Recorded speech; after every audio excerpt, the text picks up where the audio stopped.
wasiirka wasaaradda beeraha Somaliland ayaa maanta waxa uu soo kormeeray howlaha dhismaha wadada isku xidha Boorama iyo deegaanka Xeego ee gobolka Nowdal halkaasoo ay ka socdaan howlo balaaran oo lagu dhisay wadadaasi isla markaana laga dhigayo wada laami ah oo isku xidha Boorama iyo deegaanka Xeego iyadoo mustaqbalka dhowna la doonayo inay wadadaasi noqoto wada halbowlu ah isku socodka gobolada Nowdal iyo Salal iyo dalalka la jaarka gaar ahaan dalka Djibouti wasiirka oo ku sugan goobta ay hawshu ka socoto ayaa waxa uu ka hadlay halka ay hawshu marayso wuxuuna baaq u jeediyay jaaliyadaha gobolada Nowdal iyo Salal ka soo jeeday guud ahaan Somaliland inay gacan ka soo geystaan howlaha dhismaha wadadan hadda waxaan isqoolnaa 9 kiiloomitir baa dhamaaday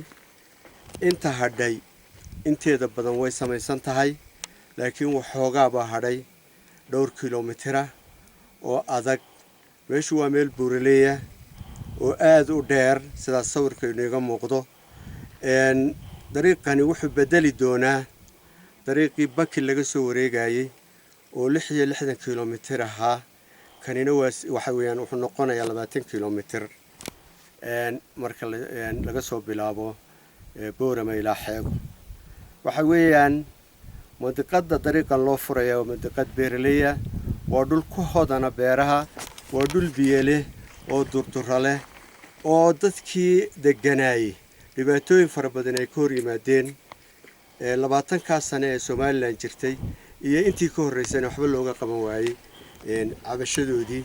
aad iyo aad baan dawladda kulmiye ugu mahadnaqaynaa insha Allah hay'adda FAO oo iyaduna wax ku darsan doonta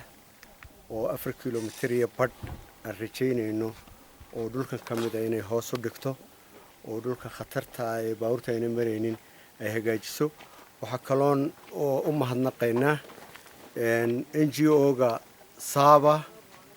oo iyagoo iskaashanaya hay'adda WFP oo iyaguna wax qabad xidhxidhka dhulkaas dariiqa si fiican u xidhay oo karti leh sidoo kale qaar kamid ah bulshada deegaanka Xeego ka soo jeeda ayaa iyaguna waxay baaq u direen qurbajooga goboladan ka soo jeeda waxaana hadaladooda kamid ahaa waxaan dadweynaha sharafta leh ee reer Awdal dibad qurbajoog iyo gudajoog hay'adaha caalamiga ah dawladda Somaliland intaba waxaan ugu baaqaynaa ama ka codsanaynaa inay wadadan wax nagala qabtaan waxaan leenahay $1 hadaan maalintii iska gurno bishii waxay noqonaysaa wax weyn bay u qabanaysaa wadanka wadadu waxay ka mid tahay horumarka dalku gaarsin maanta wafti balaaran la socono oo nimanay wadadani quruxda badan leh ee aad iyo aad aan ugu farxay shucuurtayda anigoo beeraleyda qolada degan oo tamaadku naga khaysay oo maxay danay wixii halka nooga soo baxay naga wada khaysay maantana wadadii aan ku joogno waxaan ka codsanaynaa dadka danaynaya wadadani inay si fiican uga soo qayb galaan kayaga maqan ee naga maqaneen maanta meesha arkayn waxaan ugu baaqaynaa in horta yimaadaan oo ay arkaan wax qabadka meesha ka qabsoomay mar labaadna qurbajooga dawladda iyo dadweynaha ku nool Awdal iyo Salal waxaan ka codsanaynaa in nagala soo qayb galaan hawshan Cabdi Fataax Ahmed Hadwanaag News magaalada Boorama